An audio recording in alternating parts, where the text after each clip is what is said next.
ඔයාලා මේ එකතු වෙන්නේ ඕගනික් කෙමිස්ට්‍රි රචනා ප්‍රශ්න සාකච්ඡා කරන වීඩියෝ සීරීස් එකේ දෙවෙනි වීඩියෝ එකත් එක්ක අපි මීට කලින් 2014 අවුරුද්දට අදාළව රචනා ප්‍රශ්නය සාකච්ඡා කරා.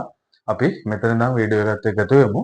අද අපි කතා කරන්න හදන්නේ 2015 අවුරුද්දේ ඕගනික් කෙමිස්ට්‍රි රචනා ප්‍රශ්නය කොහොමද හරියට ගොඩ දාගන්නේ කියලා. මම මේකේ ලකුණු ආවේ කොහොමද? ඊට පස්සේ මේ වගේ දැන් යාන්ත්‍ර එහෙම විශේෂ තැන් තියෙනවානේ. ඒ වගේ තැන් මම වෙනම උගන්වනවා. ඒක නිසා හැමෝටම වීඩියෝ එකත් එක්ක එකතු වෙන්න කියලා මම ආරාධනා කරනවා. අපිට කියලා තියෙනවා මෙහෙම 7 වෙනි ප්‍රශ්නයේ කොටස ලයිස්තුවේ ඇති රසායන ද්‍රව්‍ය පමණක් භාවිතා කර පහත සඳහන් පරිවර්තනය සිදු කරන්න. ඔන්න බෙන්සීන් කෙනෙක් ඉන්නවා. ආයෙ මෙන්න මේ වගේ කෙනෙක් හැදිලා අපිට දීලා තියෙනවා. අපිට රසායන ද්‍රව්‍ය විදියට KMnO4, PBr3, magnesium, වියලීතර, CH3Cl, C2H5OH, නිර්ජල AlCl3 සහ සාන්ද්‍ර H2SO4 දීලා තියෙනවා. හරි. මම අර හැමතිස්සෙම කියනවා වගේ පරිවර්තනයක් කරද්දි මම එකපාරට මුල ඉඳන් අගට හිතන්නේ නැහැ.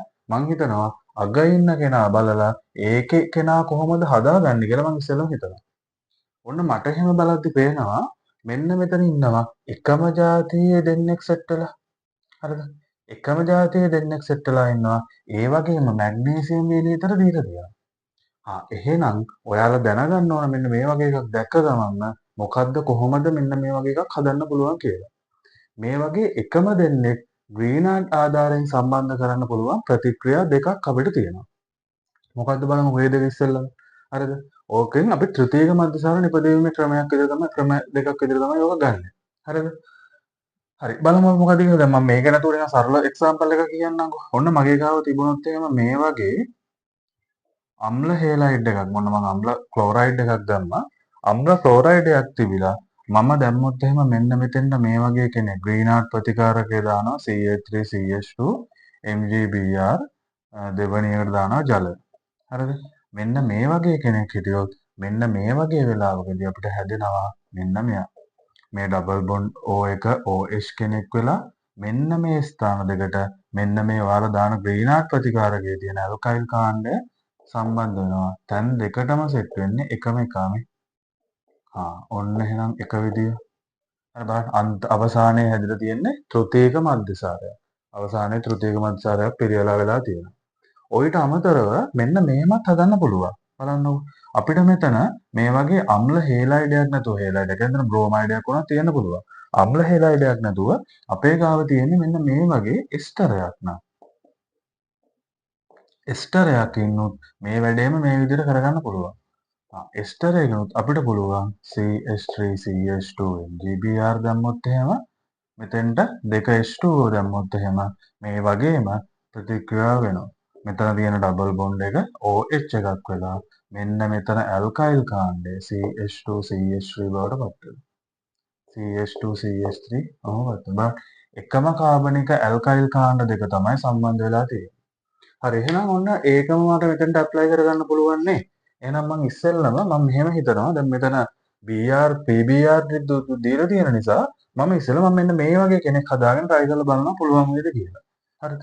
මට මෙන්න මෙයාව හිටියොත් හරි මෙන්න මෙයා හිටියොත් ද්විත්ව බන්ධන BR එකක් මෙයා හිටියොත් මට පුළුවන් නේද ග්‍රීන්හාර්ඩ් ප්‍රතිකාරකය දාලා මෙයාව හදාගන්න නේ මෙන්න මෙහෙම මට පුළුවන් මෙහෙම මෙන්න මෙයාව හදාගන්න මම මෙතෙන්ට දැම්මොත් එහෙම මෙන්න මෙයා හරිද මෙන්න මෙතනින් මම මෙයාව දානවා ග්‍රීන්හාර්ඩ් ප්‍රතිකාරක විදියට CH3CH2 MgBr මොකද්ද වෙන්නේ මෙතනින් වෙන්නේ මෙන්න මෙහෙම මම පියවර දෙකක් විදියට ලියන්නම් මෙතනින් ගත්තොත් OMgBr වෙනවා ඊට පස්සේදී මෙතන ගත්තට පස්සේදී CH2CH3 තියෙනවා මෙතන CH2CH3 තියෙනවා කොහොමද හරිද දැන් මෙතන ජලයවත් අම්ලයක්වත් මුකුත් දැයිලා නැති නිසා ඉතින් අපි සාන්ද්‍ර H2SO4 ලියමු හරිද මේකෙන් මෙයාව ගන්නවා හරිද උඩට ජලය හරි තනුක අම්ලයක් හරි තිබ්බනම් වැඩිය හොඳයි ඉතින් හරිනේ හරි ඔන්න මම ඒක හරි දැන් මට තියෙන්නේ මොකද්ද මම දැන් මේක හදාගන්න යනවා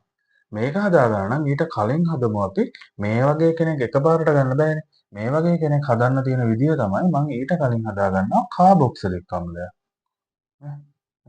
C ද්විත්ව බන්ධන OH එකක් තිබිලා මම මෙතෙන්ට PBr3 දැම්මා නම් මට මෙයාව හදාගන්න පුළුවන් PBr3 දීලා තියෙනවද දැන් මට පේනවා මෙන්න මෙතන බලන්නකෝ මෙන්න මෙයාට CH3Cl කෙනෙක් සෙට් කරගෙන KMnO4 දැම්මනම් හරි වැඩේ. එහෙමනේ. හරි. එහෙනම් ඔන්න මම මෙහෙම කරනවා. හරිද? මම මෙතෙන්ට සෙට් කරගන්නවා CH3Cl. අමතක කරන්න එපා. අනිවාර්යයෙන්ම නිර්ජල AlCl3 දාන්න ඕන. නිර්ජල AlCl3 දාන්න ඕන. ෆීල්ඩ්ක්‍රාෆ්ට් ඇල්කිල් කරණයක් මේ මම කරේ. මෙතනින් හදනවා CH3 එකක් සෙට් වෙනවා. CH3 එකක් මෙහෙම ඉන්නවනම් මෙන්න මේ බෙන්සීන්ට සම්බන්ධ වෙලා තියෙන කාබන් පරමාණුවට එක හයිඩ්‍රජන් කෙනෙක් හරි සම්බන්ධ වෙලා තියෙනවා නම් අපිට පුළුවන් ඒක කාබොක්සිලික් බවට පත් කරන්න. එහෙනම් මම මෙතෙන්ට KMnO4 දැම්මම හරියනේ. දැන් අමතක කරන්න එපා අපි මෙහෙම කෙනෙක් දීලා නැහැ මේක හොඳේ.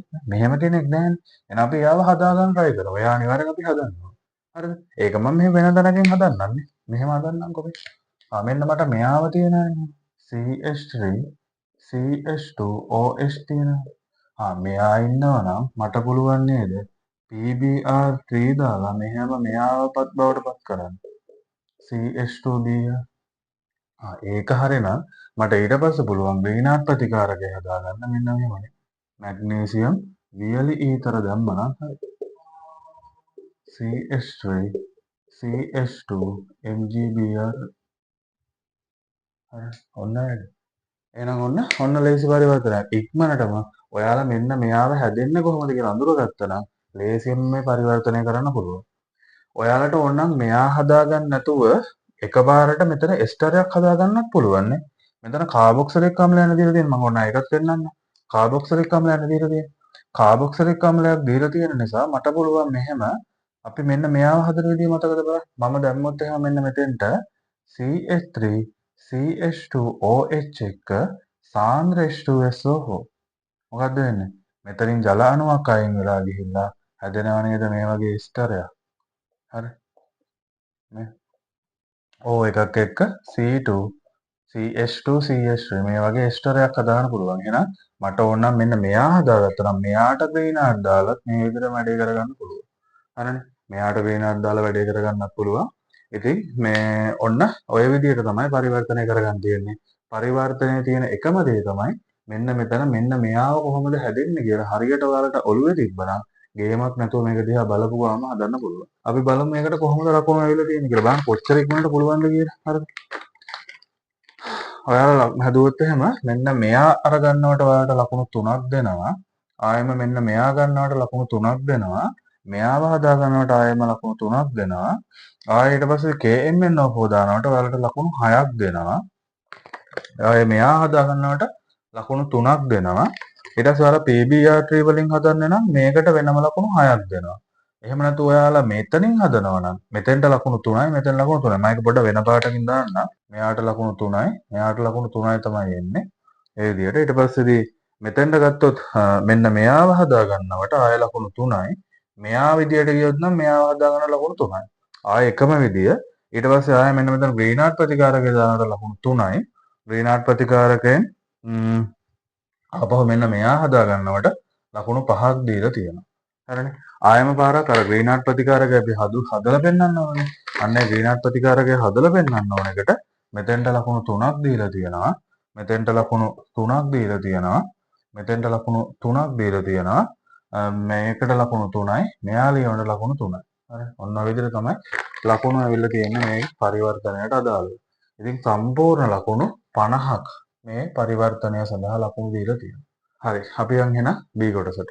කියන B කොටසෙන් අපෙන් අහන්නේ මෙන්න මෙහෙම පරිවර්තනයක් ආපහු ආරම්භක කාබනික ද්‍රව්‍ය විදියට මෙන්න මේ A භාවිතා කරලා මෙන්න මෙයාව හදාගන්නේ කොහොමද කියලා පෙන්වන්නලු පියවර 7කට අඩු පියවර ගානකින්ම මේ පරිවර්තනය කරන්න ඕනේ.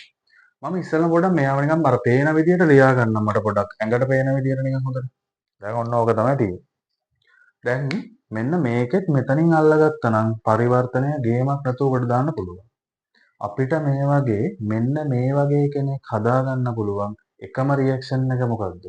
එකම රියැක්ෂන් එක මේක. බලන්නකො මෙන්න මෙහෙම එකක් මතකද කියලා. මේ වගේ අපේ ගාව ඇල්ඩිහයිඩයක් හරි කීටෝනයක් හරි ඉන්නවා නම් මේ වගේ නේ අපි හිතමුකෝ මේ වගේ ඇල්ඩිහයිඩයක් ඉන්නවා කියලා. මේ වගේ ඇල්ඩිහයිඩයක් ඉඳිද්දී මගේ ගාව මෙන්න මේ වගේ ඇමයින් එකක් තියෙනවා නම් මොකද වෙන්නේ? මෙතනින් මෙයත් එක්ක ගිහිල්ලා මෙහෙම ජල අණුවක් අයින් වෙලා ඉවර වෙලා මෙන්න මේ වගේ ප්‍රතික්‍රියාවක් ඔයා දන්නවද බලන්න. දැන් මෙතන මේ ඩබල් බොන්ඩ් එකක් මෙතන හැදෙනවා. මෙතනින් ඇවිල්ලා CH3. හරිද? බලන්නකෝ. මෙන්න. මෙතන ඔන්න ඔහොම තියෙන්නේ. හරිද? මේ වගේ එකසර දාන්න ඕනේ නෑ. හොඳේ මම නිකන් දැන් එකසර. එතකොට මෙන්න මෙයා නේද මේ හැදිලා තියෙන්නේ.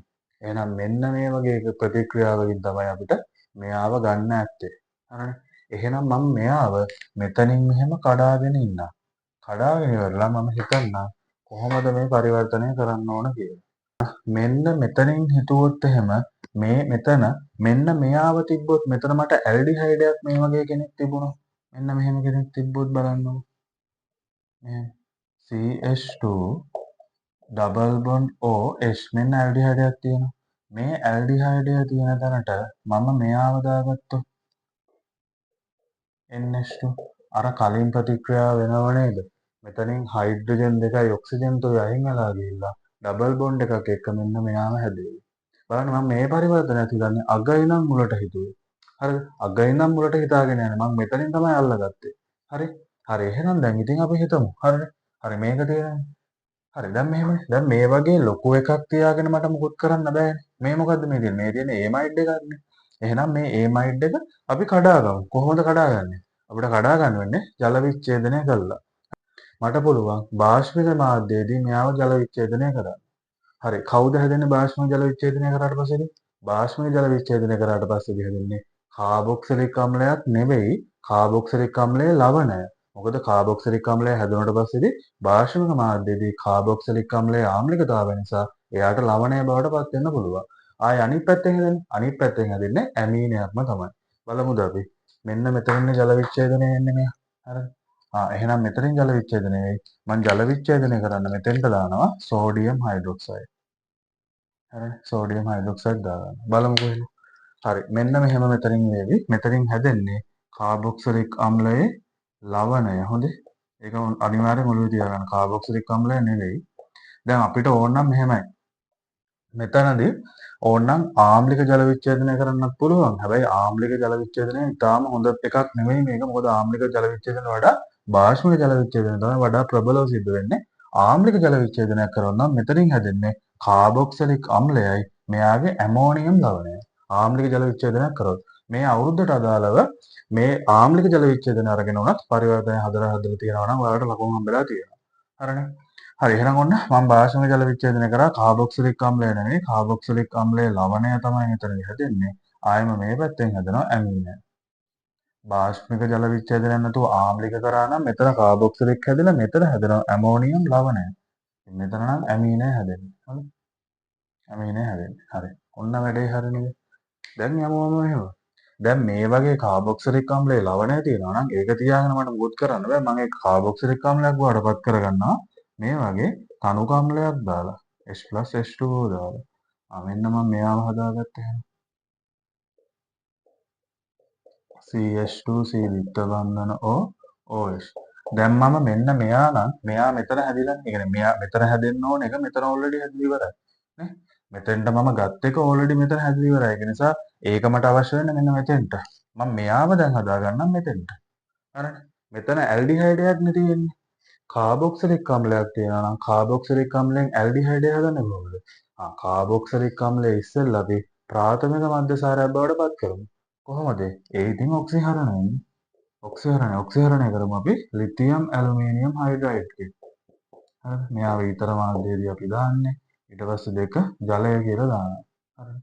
එතකොට මෙතනින් හම්බ වෙන්නේ ප්‍රාථමික මධ්‍යසාරය CH2 CH2OH. ඔන්න ඔය ප්‍රාථමික මධ්‍යසාරයට H+KMnO වගේ ප්‍රබල ඔක්සිකාරකයක් දැම්මොත් හරිද? H+KMnO වගේ ප්‍රබල ඔක්සිකාරකයක් දැම්මොත් එහෙම වුණොත් මෙයා ආපහු පාරක් කාබොක්සිලික්ටම යන්නේ. හැබැයි මෙතනදී අපි මෙයාව ඇල්ඩිහයිඩයෙන් නතර කරගන්න නම් අපිට පුළුවන් PCC දාන්න. අපිට පුළුවන් ඇල්ඩිහයිඩයෙන් නතර කරගන්න නම් PCC දාන්නනේ. පිරිදීනියම් ක්ලෝරෝෆෝමේට් දාන්න පුළුවන්. හරිනේ එහෙනම් අපිට අවශ්‍ය මෙයාවත් අපි හදලා තියෙන්නේ. එහෙනම් ඔන්න අපේ පරිවර්තනය ඉවරයි. බලන්න එකම තැනකින් අල්ලගත්ත එතනින් පිටිපස්සට හදාගෙන ආවා. බලමුද අපි මේකට ලකුණු කොහොමද හම්බෙලා තියෙන්නේ කියලා. එතන සෝඩියම් හයිඩ්‍රොක්සයිඩ් කියලා ඒවට ලකුණු 7ක් දීලා තියෙනවා. මෙන්න මෙයාව ගන්නවට ලකුණු 7යි ආපහු පාරක්. මෙයාව ගන්නවට ආපහු පාරක් ලකුණු 7යි. ආයෙම මෙතන මේ H+H2O දානට ආයෙම ලකුණු 7ක් තියෙනවා. මෙයාව ගන්නවට ආයෙ ලකුණු 7ක් තියෙනවා. මෙතන ලිතියම් ඇලුමිනියම් හයිඩ්‍රයිඩ් සහ දානවට ලකුණු 4යි. ජලය දානවට ආයෙ වෙනම ලකුණු 3යි. ආයෙම මෙයාව ගන්නවට ලකුණු 7යි. මෙයාව ගන්නවට ලකුණු 7යි. මෙයාව ගන්නවට ලකුණු 7යි. ආයෙම පාරක් ආයෙම පාරක් මෙයාව ගන්නවට ආයෙ ලකුණු ඒ කියන්නේ මෙයා මෙතෙන්ට දානවට ලකුණු 7ක් දීලා තියෙනවා. එතකොට මුළු ලකුණු මේක සඳහා B කොටස සඳහා මුළු ලකුණු 70ක් දීලා තියෙනවා. මුළු ලකුණු 70ක් දීලා තියෙනවා. එහෙනම් බලන්නකෝ. ලේසි පරිවර්තනයක් මහ ලොකු අමාරු වැඩක් නැහැ. C කොටස අපිට කියලා දෙනවා මෙතිල් අයඩයිඩ් ඒ කියන්නේ මෙයා පහත පරිදි එතිල් ඇමීන් සමග මේ තියෙන මෙන්න මෙයා සමග ප්‍රතික්‍රියා කරයිලු. මෙන්න මේ විදිහට ප්‍රතික්‍රියා කරයිලු. අපෙන් පළවෙනි කොටසේ අහලා තියෙනවා මෙහෙම මෙම ප්‍රතික්‍රියාවේදී එතිල් ඇමීන් හරිද? එතිල් ඇමීන් කියන්නේ මෙන්න මෙයා. එතිල් ඇමීන් ප්‍රතික්‍රියා කරන්නේ නියුක්ලියෝෆයිලයක් ලෙසද නැතහොත් ඉලෙක්ට්‍රෝෆයිලයක්ද කියලා අහනවා.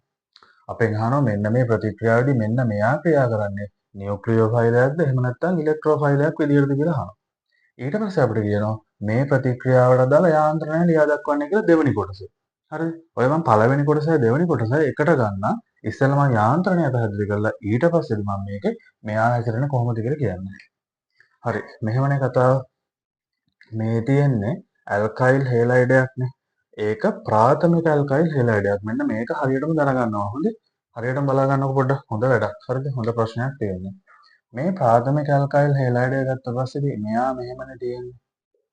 හරි.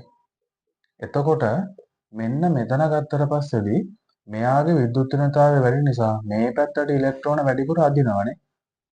හරිද? ඉලෙක්ට්‍රෝන වැඩිපුර අදින නිසා මෙයා ඩෙල්ටා මයිනස් සහ මෙයා ඩෙල්ටා ප්ලස් විදිහට ද්‍රවණය වෙලා තියෙනවා. හරි. දැන් මෙතන මේ තියෙන ඇමීන් එක තියෙනවානේ. මේ ඇමීන් එක මෙයා CH3CH2 NH2 ඔහොමනේ. මේ නයිට්‍රජන් මත එකසර ඉලෙක්ට්‍රෝන තියෙනවා. නයිට්‍රජන් මත එකසර ඉලෙක්ට්‍රෝන තියෙනවා කියලා කියන්නේ එයා ඉලෙක්ට්‍රෝන වලින් හොඳට තියෙන කෙනෙක්. ඉලෙක්ට්‍රෝන වලින් සම්පූර්ණ කෙනෙක්. ඉලෙක්ට්‍රෝන හොඳට තියෙන කට්ටිය, ඉලෙක්ට්‍රෝන වලින් සම්පූර්ණ වෙච්ච කට්ටිය අපි හඳුන්වන්නේ නියුක්ලියෝෆයිල කියලා. එහෙනම් මෙතනදී මේ එතිල් ඇමීන් කියන කෙනා ක්‍රියා කරන්නේ නියුක්ලියෝෆයිලයක් විදියට. ඉලෙක්ට්‍රෝෆයිල කියන්නේ කාටද ළමයි? ඉලෙක්ට්‍රෝෆයිලයක් කියන්නේ නම් ඉලෙක්ට්‍රෝන හිඟ කට්ටියට. ඉලෙක්ට්‍රෝන හිඟ ධන ආරෝපිත ගතියක් තියෙන කෙනාට එහෙනම් ධන ගතියක් තියෙන කෙනාට තමයි ඉලෙක්ට්‍රෝෆයිල කියලා කියන්නේ. හරි. එහෙනම් මෙන්න මෙයා මෙතන නියුක්ලියෝෆයිලයක් විදිහට ක්‍රියා කරනවා. දැන් මෙතනදී අපි බලමුකෝ කොහොමද මේ යාන්ත්‍රණය සිද්ධ වෙන්නේ කියලා. මෙයා ධන වෙලා තියෙන නිසා මෙතන එකසර ඉලෙක්ට්‍රෝන තියෙන නිසා මොකක්ද? මෙයා මගින් මෙයාට එකසර ඉලෙක්ට්‍රෝන ලබා දෙනවා. හරි. එකසර ඉලෙක්ට්‍රෝන ලබා දීපු ගමන් මෙයා මෙතනින් දැන් මූ ඉලෙක්ට්‍රෝන අදාද ඉඳපු ගානේ. ඒක නිසා මූ එලවනවා මේ ඔබ පළයන්බ ඉලෙක්ට්‍රෝනත් අරගෙන කියලා මූ මෙතනින් එලවලා දානවා. හරි. එලවලා දැම්මට පස්සේ දැන් මෙතන හැදෙන්නේ මෙයා. දැන් මම මෙහෙම ලියන්නම් CH3 මෙන්න හැදෙන එක මෙන්න N1 හරි. මෙන්න H1 මෙන්න අනිත් H එක මෙන්න අනිත් තියෙන එක CH2 CH3 දැන් මෙතන මෙයා ධන ආරෝපිතයි. හරිනේ. නයිට්‍රජන් වල ධන ආරෝපණයක් තියෙනවා. හරි. දැන් මේ ඉවත් වෙලා ගියපු එක මෙන්න මෙහෙන් බලාගෙන ඉන්නවා. ඌ ඉන්නේ නැතයි. හරි. ඌ ඍණ ආරෝපිත එකසර ඉලෙක්ට්‍රෝනක් තියාගෙන ඌ බලාගෙන ඉන්නවා. දැන් ඌ මගින් මොකද කරන්නේ? හරිද? ඌ මගින් කරන්නේ මෙන්න මෙතන තියෙන හයිඩ්‍රජන් කෙනෙක්ට ආපහු පාරක් පහර දෙනවා. මෙයා අස්ථාය නිසා ස්ථායි වෙන්න හදන්නේ. මෙන්න පහර දීලා මෙතන බන්ධන ඉලෙක්ට්‍රෝන මෙතෙන්ට දීලා ඉවරලා මෙන්න අපිට මේ වගේ කෙනෙක් හැදෙයි. බලන්නකෝ. CH3 NH CH2 CH2 මෙයත් එක්ක දැන් මෙතනට H කෙනෙක් සෙට් වෙච්ච නිසා මෙතන නම් HI කෙනෙක් යනවා. හරිද? දැන් මම තව පොඩි දෙයක් කිව්වොත් එහෙම මෙතන තියෙන්නේ ප්‍රාථමික ඇල්කයිල් හේලයිඩයක් නිසා ඔයාලා මේ ප්‍රතික්‍රියාව ලියන්න ඕන තනි පියවරක් විදියට. තනි පියවර ප්‍රතික්‍රියාවක් විදියටනේ. ඒ කියන්නේ SN2 රියැක්ෂන් එකක් විදියට. හදිසියෙන් හරි මෙතන තිබුණ තෘතීයික ඇල්කයිල් හේලයිඩයක් නම් තෘතීයික ඇල්කයිල් හේලයිඩයක් නම් මෙතන ඉස්සෙල්ලා මෙයාගේ කාබ් කැටයනයක් පිළියෙල වෙන්නේ. මෙතනින් මෙයාට නෙමෙයි පහර දෙන්නේ. මෙතන හදිසියෙන් හරි මේ වගේ කෙනෙක් වගේ තිබුණා නම් මේ වගේ කෙනෙක් තිබුණා නම් ඔයාලා මේ ප්‍රතික්‍රියාව ලියන්න ඕන මේ වගේ පියවර දෙකකට. ඉස්සෙල්ලම වෙන්නේ මුලින්ම මේ වගේ කාබ් කැටයනයක් පිළියෙල වෙන එක. මේ කාබන් මත ධනතාවයක් තියෙනවා කාබ් කැටයනයක්. මෙන්න මේ කාක් කැටයනට තමයි මෙන්න මෙයා මගින් පහර දෙන්නේ. ඔයාලා ඉස්සෙල්ලා පළවෙනි පියවර විදියට මේක ලියලා දෙවෙනි පියවර විදියට ආපහු මේක ලියලා මෙන්න මෙයා මගින් පහර දෙන එක කරන්න ඕන. එතකොට දෙවන පියවර දෙකකින් මේ ප්‍රතික්‍රියාව සිදු වුණා නම් අපි කියනවා SN1 ප්‍රතික්‍රියාවක් කියලා. තනි පියවරකින් යුක්ත නිසා අපි මේ කියනවා SN2 ප්‍රතික්‍රියාවක් කියලා. එහෙනම් ඔන්න ඕක දැනගෙන ඉන්න ගොඩාක් ළමයි මෙන්න මේ තනි පියවරද දෙපියවරද කියලා බලන්න දන්නේ නැහැ. හරිද? ඇයි ඉතින් මෙතන මේක දෙපියවර වෙන්න පුළුවන් වෙලා මේක තනි පියවර උනේ? මේකනේ හේතුව. මෙතන මෙයාගෙන් හැදෙන කාප් කැටයනේ වඩා ස්ථායි ත්‍ෘතීක කාප් කැටයන. ඒක නිසා මේ වගේ පියවරක් හැදිලා ඒක යම්කිසි වෙලාවක තියෙන්න පුළුවන් අතරමැදි ස්ථායි නිසා. හැබැයි මෙයාගෙන් හැදුණොත් ඒ අතරමැදි ස්ථායි නෑ. ඒ නිසා ටක් ගාලා අනිත් ප්‍රතිඵලය සිද්ධ වෙනවා. ඒ නිසා පියවර දෙකක් විදිහට අපිට අධ්‍යයනය කරන්න හම්බ වෙන්නේ නැහැ. ඔන්න ඕකයි යෝ තනි පියවර සහ දෙපියවර කියලා අපි කියන්නේ. හරිද? එතකොට අපි සාමාන්‍ය ද්විතීයික අල්කයිල් හේලයිඩයක් තිබුණොත් එහෙම ඒක තනි පියවර වෙන්නත් පුළුවන් දෙපියවර වෙන්නත් පුළුවන්. ඒක ප්‍රතික්‍රියා මාධ්‍ය මත රඳා පවතිනවා.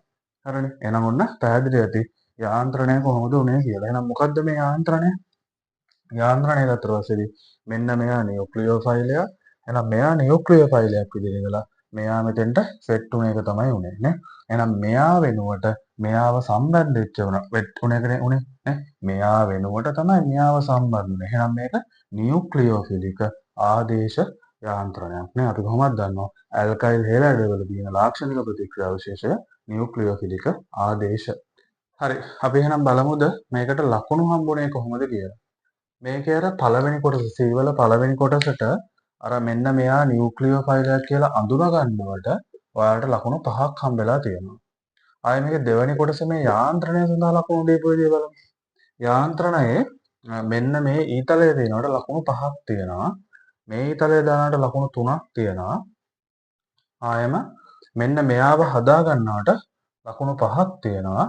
ඒතර 10යි 13යි ආයෙම මෙන්න මෙතන මෙන්න මේ ඊතලයේ දානට ආපහු ලකුණු 2ක් තියෙනවා. ලකුණු 15ක් දීලා තියෙනවා මෙන්න මේ කොටසට. හරිද? එතකොට මෙන්න මේ කොටස් දෙකට ලකුණු 20ක් හම්බ වෙලා තියෙනවා මේ වෙද්දි. අපි බලමු එහෙනම් මේකේ 2015 C වල තුන්වෙනි කොටස කොහොමද කරන්නේ කියලා. ටිකක් විශේෂ කොටසක් බලමු මෙන්න මේක කොහොමද කරන්නේ කියලා. ඇමීන වලට වඩා ඒමයිඩ භාෂ්මිකතාවයෙන් අඩු බව සැලකිල්ලට ගනිමින් මෙතිල් අයිඩට් ඒ කියන්නේ මෙයා ප්‍රොපනමයිඩ් මෙයා සමග පහත දක්වා ඇති ආකාරයට ප්‍රතික්‍රියා නොකරන්නේ මන්දයි පැහැදිලි කරන්න. දැන් කලින් අපි දැක්කා මෙන්න මෙහෙම එකක් නේ. දැන් මෙන්න මේ වගේ ඇල්කයිල් හේලයිඩයක් එක්ක මේ වගේ තියෙන ඇමීනයක් ප්‍රතික්‍රියා කරනවා අපි දැක්කා. ඇමීනයක් ප්‍රතික්‍රියා කරා අපි කලින් හුව එකනේ. හැබැයි කියනවා මේ වගේ ඒමයිඩයක් දීලා මේක ප්‍රතික්‍රියා කරන්නේ නැතිලු. එහෙනම් ඒක ඇයි කියලා පැහැදිලි කරන්නලු. ඒකට ගන්නලු ඇමීන වලට වඩා ඒමයිඩ භාෂ්මිකතාවයෙන් අඩු කියන concept එක අරගෙන ඔක පැහැදිලි කරන්නලු. හරි. අපි බලමු මොකද්ද මේ භාෂ්මිකතාවය කියන්නේ කියලා. භාෂ්මිකතාවය කියන්නේ මේකයි. දැන් මෙතන ඇමීනවල නයිට්‍රජන් මත මේ වගේ එකසර ඉලෙක්ට්‍රෝන තියෙනවනේ. හරි. දැන් මේ වගේ එකසර ඉලෙක්ට්‍රෝන යුගලක් තියෙනවනේ නයිට්‍රජන් මත. මෙන්න මේ එකසර ඉලෙක්ට්‍රෝන නයිට්‍රජන්ට මෙන්න මේ නයිට්‍රජන්ට ප්‍රදානය කරන්න පුළුවන්. හරිද? කවුරු හරි කෙනෙක්ට එකසර ඉලෙක්ට්‍රෝන ප්‍රදානය කරන්න පුළුවන් නම් අපි අන්නේ කෙනා ලුයිස් බෂ්නයක් කියලා හඳුන්වනවා. හරිද? එහෙනම් එකසර ඉලෙක්ට්‍රෝන ප්‍රතිග්‍රහණය කරන්න පුළුවන් කට්ටිය තමයි ලුයිස් අම්ල කියලා කියන්නේ. එහෙනම් කවුරු හරි කෙනෙක්ගේ භාෂ්මිකතාවය වැඩි වෙන්න නම් මෙන්න මේ එකසර ඉලෙක්ට්‍රෝන හොඳටම දෙන්න පුළුවන් වෙනවා. කවුරු හරි කෙනෙක්ට ඉතා පහසුවෙන් මේ එකසර ඉලෙක්ට්‍රෝන දෙන්න පුළුවන් කියන්නේ ඒ කියන්නේ එයා හොඳටම භාෂ්මිකයි කියන එක. එකසර ඉලෙක්ට්‍රෝන දෙන්න අමාරු නම් ඒ කියන්නේ එයා භාෂ්මිකතාවයෙන් අඩුයි කියන එක. හරි අපි එහෙනම් මෙන්න මේක බලමු මේ ඇමීන වලට වඩා ඇයි ඒමයිඩ භාෂ්මිකතාවයෙන් අඩු වෙන්නේ මොකද කියලා බලමු ඉස්සෙල්ලා. හරි. හරි. මෙන්න තියෙන ඇමීඩයක් අපි බලමු. ඒමයිඩයක් මෙන්න ඒමයිඩයක් තියෙනවා.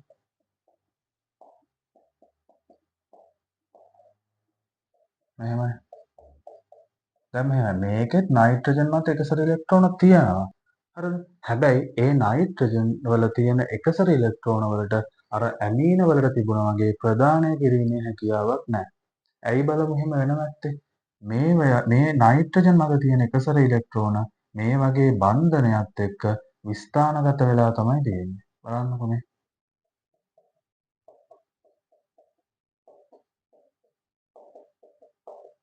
මෙන්න බලන්නකෝ. දැන් ඇත්තම ව්‍යුහය කියලා කියන්නේ මේ දෙකේ එකතුවක්නේ. ඒක නිසා මෙන්න මේ නයිට්‍රජන් මත තියෙන එකසර ඉලෙක්ට්‍රෝන මේ බන්ධනයට විස්ථානගත වෙලා තියෙන ඒ කියලා කියන්නේ මේ එකසර ඉලෙක්ට්‍රෝන ප්‍රදානය කරන්න පුළුවන්ද? ප්‍රදානය කරන්න බෑ කියලා කියන්නේ එයාගේ භාෂ්මිකතාවය අඩුයි. ඒ වගේම අපි කලින් දැක්කා මෙන්න මේ නයිට්‍රජන් මගින් එකසර ඉලෙක්ට්‍රෝන දීලා තමයි ඇල්කයිල් හේලයිඩයත් එක්ක ප්‍රතික්‍රියා කරේ. හැබැයි මෙයාට එහෙම දෙන්න බෑ කියලා කියන්නේ එයාට නියුක්ලියෝෆයිලයක් විදිහට ක්‍රියා කරන්නත් බැරි වෙන්න ඕන. ඒ කියන්නේ මෙයාට මේ වගේ ප්‍රතික්‍රියාවක් කරන්න බෑ කියන එකනේ. නේ? එහෙනම් ඔන්න හේතුව. එහෙනම් ඔයාලා මෙතනදී මෙන්න මේ වගේ මේ බන්ධන විස්ථානගත වෙලා තියෙන ආකාරය මේ වගේ ඇඳලා පෙන්නලා වඩාත් හොඳයි මේ වගේ නයිට්‍රජන් මත ඇති එකසර ඉලෙක්ට්‍රෝන විස්ථානගතව පවතින බැවින් එයට ඉලෙක්ට්‍රෝන ප්‍රදානය කරන්න බෑ. ඒක නිසා එයට ප්‍රතික්‍රියා කරන්න බෑ කියලා ලියුවනම් වඩාත් හොඳයි. එහෙම ලිව්වනම් ඔයාලට මේකට ලකුණු 10ක් හම්බ වෙනවා. එතකොට C ප්‍රශ්නය සඳහා මුළු ලකුණු ඔයාලට ලකුණු 30ක් හම්බ වෙනවා. එහෙනම් ඔන්න ඔය විදිහට තමයි 2015 අවුරුද්දේ ඕගනික් වලට අදාළ රචනා ප්‍රශ්නයේ සාකච්ඡාව ඉවර වෙන්නේ.